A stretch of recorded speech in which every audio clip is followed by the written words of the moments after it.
Michèle Agnel est née en juin 1926 à Paris. Elle a 14 ans lors de l'armistice. Pour reprendre ses mots, c'était un jour de déshonneur, de honte, de douleur, de colère. Décidée à ne pas attendre pour que cela passe tout seul, elle déchirait des affiches, dessinait des V, des croix de Lorraine. Comme elle le dit elle-même, c'était puéril, ça ne servait qu'à passer un peu notre colère, à nous aider à supporter. Rapidement, elle a cherché à faire plus et se mit à recopier et distribuer des affiches et des tracts, dissimulés le temps du voyage dans ses livres de lycéenne. Sa famille hébergeait et fabriquait de faux papiers pour de jeunes prisonniers français évadés et des aviateurs alliés. Nous étions devenus une véritable entreprise de faussaires et chaque membre de la famille y prenait sa part, précise-t-elle. Michèle participait activement à la confection de ces documents, accompagnait ses garçons au photomaton et les guidait à travers le Paris occupé vers des passeurs qui prenaient le relais pour l'Espagne et les côtes de la Manche.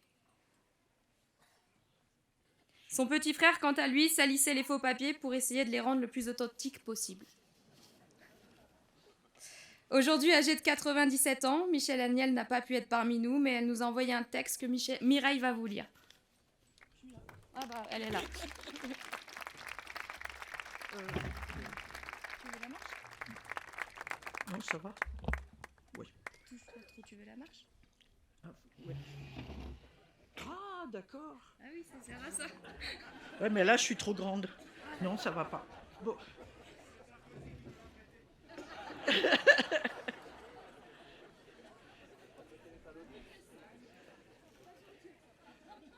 Donc, en fait, c'est Michèle Agnel qui parle par ma voix. Il faut que je m'avance.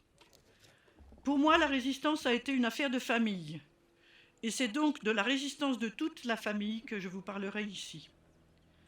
D'ailleurs, notre tante, sœur de papa, la seule de la famille à être au courant de nos activités clandestines, dit un jour à mon père : « Gérard, te rends-tu compte du danger que vous courez ?»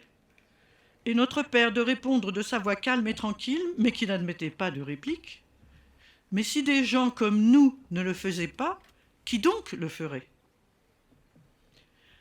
Nous connaissions en effet les risques encourus. Et comment aurions-nous pu les ignorer ? Juste en face de la fenêtre du salon, une énorme affiche couvrait le mur, rappelant à ceux qui auraient pu l'oublier : « Ceux qui aident ou hébergent des membres ou des parachutistes d'avions ennemis s'exposent à être punis des peines les plus sévères et, le cas échéant, de la peine de mort. » Et c'est ainsi que chez nous, le 28 avril 1944, en rentrant du lycée, je me suis trouvée face à 3 miliciens français en civil et à des feldgendarmes allemands qui entouraient maman, mon frère, Jean Carbonnet, un des convoyeurs de nos hôtes, et les 2 aviateurs anglais que nous hébergions. La milice avait découvert où logeait Jean Carbonnet et recherchait le matériel de fabrication de fausses cartes, et ces sbires avaient trouvé en prime 2 Anglais.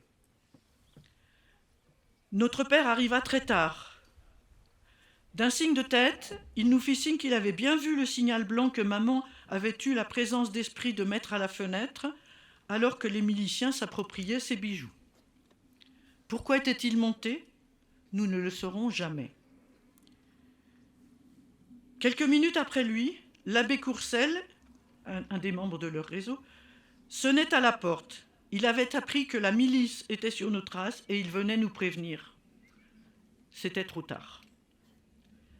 Tous, nous fûmes embarqués dans ces horribles voitures noires de la Gestapo. Tous sauf mon frère, qu'ils avaient dû juger trop petit. Trop petit. Pourtant, avant de descendre, nous avions pu glisser dans son pantalon un carnet plus que compromettant, car il contenait la liste de tous nos contacts. Et la dernière image que nous avons eue avant que les voitures noires ne nous emmènent, ce fut lui, assis sur le trottoir, avec cette bombe sur le ventre et dans les bras son vieil ours en peluche qu'il était allé chercher avant de descendre. Seul, il se réfugia chez des amis qui étaient notre relais téléphonique. Le soir même, le monsieur sortit pour téléphoner à tous nos contacts, mais hors de chez lui. Il rentra donc avec le carnet. Le lendemain, la milice venait les arrêter. Et mon frère, prétextant une fameuse colique, fit disparaître le carnet dans les toilettes. Il avait 12 ans et demi. Mon frère se retrouvait encore seul, mais il s'est débrouillé pour être hébergé chez des amis. Ce n'est que très tard dans la nuit, après un premier interrogatoire à la commandanture de Nogent, que nous fûmes tous conduits à Fresnes, les hommes d'un côté, les femmes de l'autre. Maman et moi nous retrouvâmes dans la même cellule. C'était absolument inespéré, une chance inouïe. Cette chance de ne jamais être séparés, nous l'avons gardée jusqu'à notre retour en France. Nous sommes partis pour Ravensbrück par le dernier train de la mort qui partit de Paris, et nous y arrivâmes le 21 août, en même temps que le train en provenance de Lyon, où se trouvaient les infirmières du Vercors. J'en ai connu quelques-unes, remarquables. Cette arrivée à Ravensbrück fut un véritable choc. Nous avons vu soudain des êtres humains qui ne ressemblaient en réalité à aucune espèce connue. Ces femmes, de véritables fantômes, cauchemardesques, efflanquées, en pyjama rayé, avec des yeux qui leur dévoraient le visage. Et cette odeur épouvantable. Germaine Tillon a dit « Cela permettait tout de suite de savoir que, pour eux déjà, que pour nous maintenant, tout était fini, que de cet abîme on ne ressortait pas. » Nous passâmes ensuite par Torgau, un commandant de Ravensbrück, où les conditions de vie étaient relativement moins pénibles, puis nous fûmes renvoyés à Ravensbrück et expédiés à Königsberg am Neumarkt. Là, ce fut l'enfer. En 3 mois, toutes les femmes étaient méconnaissables. Il n'y avait plus de place au Réfir, pseudo-infirmerie, et maman avait les orteils rongés par la vitaminose et ne pouvait plus marcher. Ses mains étaient envahies par la gale et une dysenterie chronique la tenaillait du matin au soir.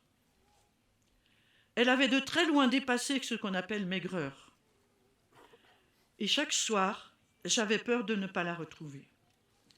Elle était parmi celles qui n'étaient plus aptes à travailler et pouvaient être renvoyées à Ravensbrück car les nazis ne payaient pas pour des êtres humains qui n'étaient pas rentables. Mais nous étions fin janvier.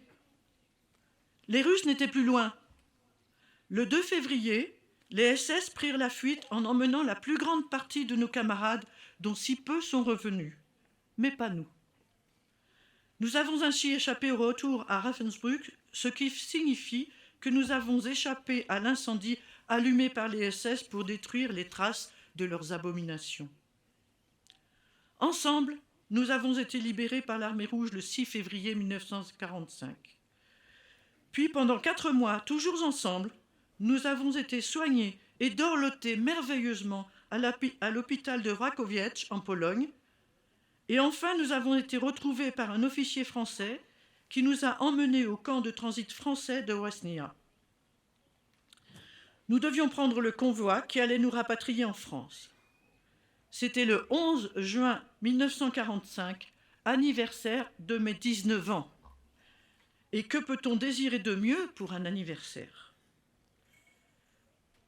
Après 12 jours de voyage à travers une Allemagne complètement dévastée, la Hollande puis la Belgique, nous passions enfin la frontière à Gemont le soir du 22 juin. Comment décrire ce moment tant attendu et enfin arrivé ? Et pourtant, à ce bonheur si difficile à exprimer de retrouver son pays, commence à se mêler une sourde angoisse. Qu'allions-nous trouver à notre arrivée ? Mais le lendemain au Lutetia, nous avions le bonheur de retrouver mon petit frère. Nous n'avons bien sûr jamais oublié ce que nous avons vécu dans ces camps, mais c'est pourtant dans cet antre infernal que nous avons rencontré les femmes les plus exceptionnelles et les plus admirables que nous ayons connues. Depuis notre retour, nous n'avions toujours pas de nouvelles de mon père. De son passage à Fresnes, nous ne savions rien. Il est parti vers l'Allemagne par le même convoi que nous le 15 août, direction Buchenwald. Ce n'est que fin août 1945 que nous apprîmes d'un jeune homme qui était son dernier compagnon de Chali et le dernier à l'avoir vu vivant, qu'à Buchenwald, il a vu partir les uns après les autres les 4 camarades avec qui il avait été arrêté, l'abbé Courcelles, le convoyeur et les 2 aviateurs. Le 5 mars 1945, il était très faible. Son admirable compagnon de Chally lui apportait une sardine, un vrai trésor dans un camp. Il avait dû l'échanger contre plusieurs rations de pain. « Non merci, je n'ai plus faim. Je ne veux plus rien, je n'en peux plus », a répondu papa en se retournant sur sa couche. Le lendemain matin, Gérard était toujours là, encore vivant, mais le soir, il avait disparu. Son copain l'a cherché partout, mais il ne l'a trouvé nulle part. Nous ne saurons jamais comment il est mort, et c'est peut-être mieux ainsi. Nous en garderons le souvenir de celui qui, dans son dernier message jeté par la lucarne du wagon qui l'emmenait à Weimar, écrivait « Je ne sais le sort qui nous attend. Je demande pardon à tous de toutes les peines que j'ai pu vous faire. Soyez gentils les uns pour les autres. Si Jean-Marie, le petit frère, venait à rester seul, je demande à Jean, mon frère, de s'occuper de lui et de faire le nécessaire pour régler les affaires. Adieu et bon courage. Je vous embrasse tous bien affectueusement. Vive la France, Gérard. » Et Michel Agnel termine par « Je terminerai par ces simples mots de Primo Levi. N'oubliez pas que cela fut. Non, ne l'oubliez pas. »